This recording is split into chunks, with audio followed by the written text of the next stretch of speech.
હું છું અપેક્ષા અને તમારી સાથે આવી ગઈ છું ફરીથી એક નવો હેર કેર લઈને. આ વખતે આવ્યો છે મારો ગુજરાતીમાં હેર કેર અને એ પણ બહુ જ બધા દિવસ પછી. જે તમે બહુ જ રાહ જોઈ રહ્યા હતા એ ફાઇનલી તમને વિડીયો મળી જવાનો છે, કેમ કે આપણે ફાઇનલી શૂટ કરવા બેસી ગયા છીએ હેર કેરનો વિડીયો. બહુ જ બધી કોમેન્ટ આવતી હતી અને હમણાંથી હું બ્લોગ બનાવતી હતી તો બ્લોગમાં બી એક બે કોમેન્ટ હતી કે તમારું હેર કેર બતાવો, તો મને થયું ચલો હવે આજે ફાઇનલી બતાવી દઈએ, તમને લોકોને બહુ વેઇટ નથી કરાવો.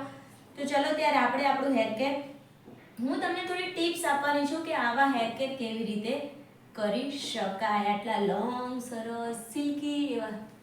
તો પહેલા બીરોલ જોઈ લો એકદમ મસ્ત.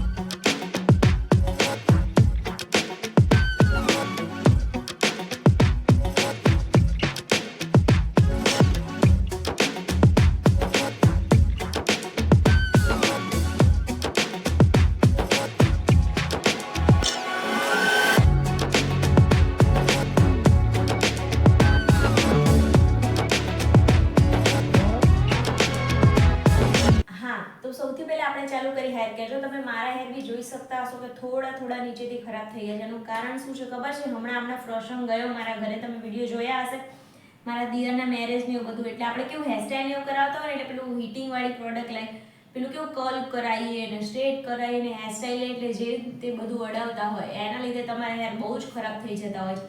તો તમારે એનું ધ્યાન રાખવાનું કે તમે રેગ્યુલર લાઈફમાં જ્યારે બી ગમે ત્યારે કોલ્સ ને એવું જેવા તેવા મતલબ જે તે ચીલા ચાલુ મશીનથી નહીં કરવાનું.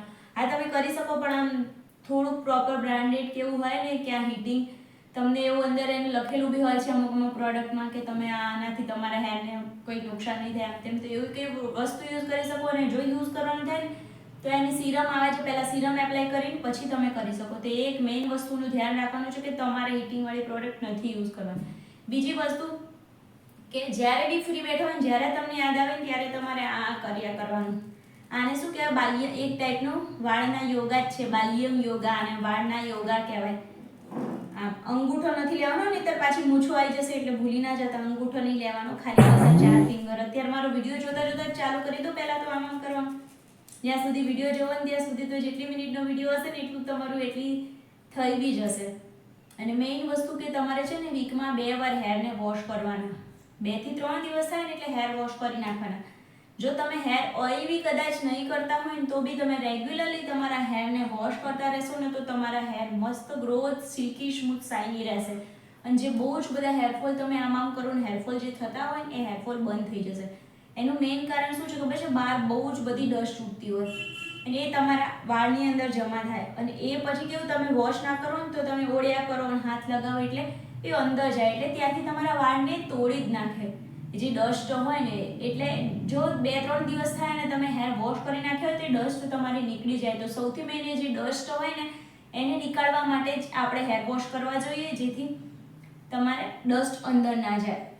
બીજું કે છે ને દિવસમાં સવારે કે સાંજે જ્યારે તમને ટાઈમ મળે ત્યારે આવી રીતે તમારે 5 થી 10 મિનિટ સુધી હેરની મસાજ કરવી જોઈએ. તો એનાથી શું થાય? બ્લડ સર્ક્યુલેશન વધે ને તો બ્લડ સર્ક્યુલેશન વધવાના કારણે પણ તમારા હેરનો ગ્રોથ જે સ્ટોપ થઈ ગયો હોય કે ના વધતા હોય એ બધું તમારે વધી જાય, મતલબ સ્ટાર્ટ થઈ જાય. આ તો એવું નથી કે જાદુ છે તે એક જ દિવસમાં થઈ જાય, પણ તમે કન્ટિન્યુ 2-3 મહિના કરશો ને એટલે તમને રિઝલ્ટ દેખાશે કે હા આ વસ્તુ સાચી છે એમ.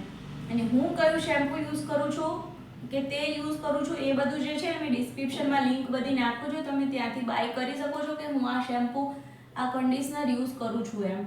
તમારે હેર ઓઇલની રેસીપી જોતી હોય ને તોય ઓલરેડી મારી ચેનલમાં છે. હું ઘરે બનાવેલું જ હેર ઓઇલની યુઝ કરું છું કોકોનટ ઓઇલની અંદર. એટલે કોકોનટ ઓઇલ તમારે કયું યુઝ કરું છું એ જોઈએ તો પાછું તમને લિંક ડિસ્ક્રિપ્શનમાં મળી જશે. અને એવું બધું કરવાનું છે ને સાથે સાથે શું છે તમારે કે બહુ જ બધું પાણી પીવાનું છે. પાણી પીવું છે ને બહુ જ જરૂરી છે. અને તમારી જે ડાયટ છે ને એની અંદર બી હેલ્ધી ખાવાનું એડ કરવાનું. તો લાઈક પ્રોટીન ને એવું બધું જે હોય ને જેમાં પ્રોટીન મળતું હોય, દહીં હોય, પ્રોટીનવાળી વસ્તુ હોય ને, દાળ હોય, દહીં હોય, નાળિયેર પાણી છે. હા, પાણીની સાથે તમે જો નાળિયેર પાણી પણ રેગ્યુલરમાં પીતા હોય અથવા વીકમાં એકાદું નાળિયેર પાણી પણ પીશો ને તો બી તમને તમારા વાળમાં બહુ જ મસ્ત ચેન્જ જોવા મળશે. બહુ જ મસ્ત. તો તમે એ પણ એકવાર ટ્રાય કરજો. નાળિયેર પાણી તો બહુ જ સારું છે. નાળિયેર પાણી તો આમ વાળની દવા પણ તો બી ચાલે. તમે કોઈ બી વાળના ડૉક્ટર પાસે જશો ને તમને સજેસ્ટ કરશે જ કે તમે નાળિયેર પાણી પીજો એમ. તો તમે બીજું બધું ખાઓ પીવો ને એના કરતાં નાળિયેર પાણી એક તમારી ડાયટમાં એડ કરો વીકમાં એકાદ વખત. અને હા, તમે ગમે તેટલું કરશો પણ તમારી ડાયટ પ્રોપરલી રાખો અને બહારનું રોજે રોજ ખા કરશો ને તો તમે ગમે તેટલું કરશો ને તો હું બી કહીશ ને અને તમે બી કરશો, કંઈ જ નથી થવાનું. તમે 15 દિવસે મહિને ખાઈ શકો પણ જો તમારી રેગ્યુલર રૂટીન લાઈફની અંદર તમે આ ફાસ્ટ ફૂડ ખાતા હોય ને પીઝા બર્ગર ને પાણીપુરી ને એવું બધું, તો તમારી હેર કે તમારા ફેસ કે એના ઉપર કંઈ અસર ના થાય. તમે કોઈ બી સ્કિન કેર કરો, કોઈ બી હેર કેર કરો, તો તમારે ટ્રાય કરવાનું છે કે તમે ઘરનું હેલ્ધી ખાઓ, બધું ખાવાનું અને પ્રોપર રીતે ડાયટ લો.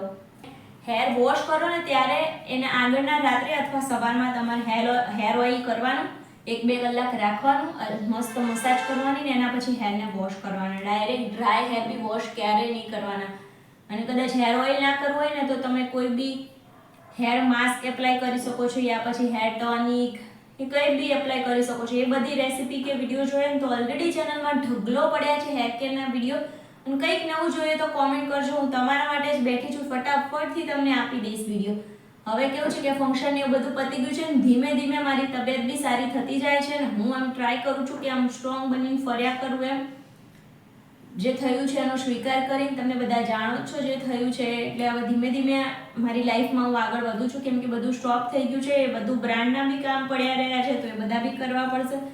એટલે મારે કેવું છે સૌથી મેન બ્રાન્ડનું એક કામ આપવાનું હતું હેર કેરનું જ, પણ હું એના માટે એટલી સ્ટેબલ અને એટલી સ્ટ્રોંગ નથી. મને થયું સૌથી પહેલાં તમારા લોકો સાથે મસ્ત મજાની વાતો કરીને તમારી આમ બી કોમેન્ટ હતી કે હેર કેર આપો તો તમને એક મસ્ત મજાનું હેર કેર આપી દઉં એટલે પછી હું થોડી સ્ટેબલ થઈ જાઉં, કમ્ફર્ટ થઈ જાઉં, પછી એ વિડીયો બી એને બ્રાન્ડને ઉતારીને આપી દઉં. તો બાકી તમને મારો આજનો વિડીયો કેવો લાગ્યો? નાનાથી વધારે ઇન્ફોર્મેશન જોઈતી હોય હેર કેર રિલેટેડ તો તમે મને કહેજો. આપણે જરૂરથી નવો વિડીયો લઈને આવશું અને તમને બતાવીશ કે હું મારા હેરમાં શું વાપરું છું, શું કરું છું. મતલબ પૂરું વર્લ્ડ આખો દિવસ એક એવો વિડીયો બનાવીશ કે આખા દિવસમાં હું મારા હેરની શું કેર કરું છું અને કેટલી વાર કેર કરું છું એમ, અને શું કરું છું મતલબ સવારમાં શું કરું છું, બપોરે, સાંજે. આમ તેવું કે એટલો બધો ટાઈમ બી નથી કે હું એને પૂરો દિવસ મારા હેરને જ આપી દઉં છું, એવું કંઈ નથી. પણ અમુક એવો ટાઈમ હોય કે તમે 5-10 મિનિટ તો એને આપી શકો ને તમારા હેરને આખા દિવસની થોડી ઘણી. એટલે એવી બધી રીતે હું મારા હેરની કેર કરું છું. તો તમારે જાણવું હોય કે હું શું કરું છું તો કોમેન્ટ કરજો. આપણે પાછા મળશું બીજા વિડીયો સાથે. તમને આજનો વિડીયો કેવો લાગ્યો એ પણ કહેજો. ગાઈસ, તમે બહુ જ બધા મારા વિડીયો જોવો છો પણ સબસ્ક્રાઇબ નથી કરતા. પ્લીઝ સબસ્ક્રાઇબ કરી દો. સબસ્ક્રાઇબ કરવાનો ફ્રી છે, પણ તમારા સબસ્ક્રાઇબથી મને એટલું બધું મોટિવેશન મળે છે. મને થાય કે આ વિડીયો બનાવું તમે લોકો માટે, આ વિડીયો બનાવું તમે લોકો માટે, આ વિડીયો બનાવું, એવું થયા કરીને તમારે મસ્ત નવા તગડા ભગડા કન્ટેન્ટ જોતા હોય તો સબસ્ક્રાઇબ કરી નાખો અત્યારે જ ફટાફટથી. તો તમને મસ્ત મજાના વિડીયો જોવા મળે ને બેલ આઇકન પણ દબાઈ દેજો એટલે મારો વિડીયો આવે તો પહેલા તમને ખબર પડે કે વિડીયો આવી ગયો છે. ચલો ફટાફટથી જોઈએ. આમ જનરલી હું સવારમાં 8 થી 10 માં વિડીયો મૂકી દેતી હોઉં છું. કોઈ વાર મારે નેટવર્ક પ્રોબ્લેમ કે કંઈ એડિટિંગનો પ્રોબ્લેમ કે મારા ફોનમાં કેવું છે મેમરી બહુ ફૂલ થઈ જાય છે ગાઈસ, તો મેમરીનો પ્રોબ્લેમ કે એવું કંઈક આવી ગયું તો જ રહી જતું હોય છે, બાકી નથી રહી જતું. તમે બધા મને સપોર્ટ કરો, હું બીજો ફોન બી લઈ આવું. પછી તમે બધા સપોર્ટ જ નથી કરતા, વિડીયો જોવો છો, લાઈક નથી કરતા, શેર નથી કરતા. જેને તમારા ફ્રેન્ડ્સ ફેમિલીમાં એવું હોય કે હેર કેરની નીડ હોય, એના હેર ના વધતા હોય કે હેર ફોલ બહુ થતો હોય, હેર સ્ટોપ થઈ ગયા હોય, હેર ડેમેજ થઈ ગયા હોય, તો બધાયના વિડીયો મોકલો. આ વાલિયમ યોગા બી બહુ જ મેઇન વસ્તુ છે. તમે રોજ કરશો ને તમને આમ એકદમ ગ્રાસ્પ ચેન્જ જોવા મળશે. હેરની મસાજ કરશો ને રેગ્યુલર તોય તમને એવું થશે કે આ નાની વસ્તુ, પણ આ નાની વસ્તુ જ હેર માટે એવી છે કે જે તમને તમારા હેરને બહુ જ મસ્ત કરવા માટે તમને હેલ્પ કરશે. ડાયટ સૌથી મેઇન, પાણી બહુ પીવો, તમે ડસ્ટ ના જાય એનું ધ્યાન રાખો. ઘણી મતલબ 2-3 દિવસે હેર વોશ કરો અને બહાર નીકળો ત્યારે ફેસ બાંધો હોય તે હેર બી બાંધી જ દેવાના એટલે ડસ્ટ વધારાની જાય નહીં. મારી તો ટેવ જ છે, જેવી ઘરમાંથી બહાર નીકળું એટલે મોઢું અને વાળ બાંધી જ દેવાના, કેમ કે પછી કેવું ડસ્ટ વધારે પડતી જતી રહે ને બહુ જ હેરફોલ થઈ જાય છે. આપણે રોજ તો ડસ્ટના લીધે કે આટલા મોટા વાળ હું રોજ તો વોશ કરી ના શકું. 2-3 દિવસે 4 દિવસે જ વોશ કરતી હોય. હું ટ્રાય કરું કે વીકમાં 2 દિવસ હેર વોશ કરી નાખું. એટલે તમારે બી એવો ટ્રાય કરવાનો કે વીકમાં 2 દિવસ તમે હેર વોશ કરી નાખો એટલે તમારા હેર એકદમ મસ્ત આવા મારા જેવા રહે. મારા બી હમણાંથી જો હીટિંગ પ્રોડક્ટ અને પપ્પાના લીધે 2-3 મહિના તો મેં સાવ કંઈ જ નથી કર્યું. 2 મહિના તો સાવ કંઈ નહીં. આમ લગભગ પપ્પા પછી મેં 15 દિવસે તો મેં હેર વોશ કર્યા હતા. એવું આમ જે દિવસે પપ્પાને એવું થયું ને ત્યારે કે હેર વોશ કરવા પડે એવું કીધું ને તો ખાલી ને ખાલી પાણી નાખ્યું તો એ પછી 15 દિવસના મેં વાળ ઓળ્યા છે કે ના મેં તેલ નાખ્યું છે કે ના મેં વોશ કર્યા છે. 15 દિવસ કન્ટિન્યુ મેં કંઈ જ નથી કર્યું. એના પછી મેં મારા હેરમાં હેર ઓઇલ કરીને હેર વોશ કર્યા હતા એટલે મારા હેર નીચેથી છે ને આવા રફ જેવા થઈ ગયા છે. પણ હું મારા વાળને એટલો બધો પ્રેમ કરું છું કે હું વાળને કટ કરાવવામાં બિલકુલ બિલીવ નથી કરતી કે વાળ કટ કરાવવા જોઈએ એમ. એના ઉપર બી એક વિડીયો લઈને આવીશ. જે લોકો કહેતા હોય છે ને કે ઘડીએ ઘડીએ વાળ કટ કરાવો તો વાળ વધે તેવું, એના માટે બી હું એક મસ્ત વિડીયો લઈને આવીશ. તો બસ આજના વિડીયો માટે આટલું જ છે. તો ફરી પાછા મળીએ એક નવા વિડીયો સાથે, નવા ટોપિક સાથે, નવા કન્ટેન્ટ સાથે. તો ત્યાં સુધી તમારી પ્યારી અપેક્ષાના બાય. જય અંબે, જય શ્રી કૃષ્ણ. સપોર્ટ કરતા જજો. બાય.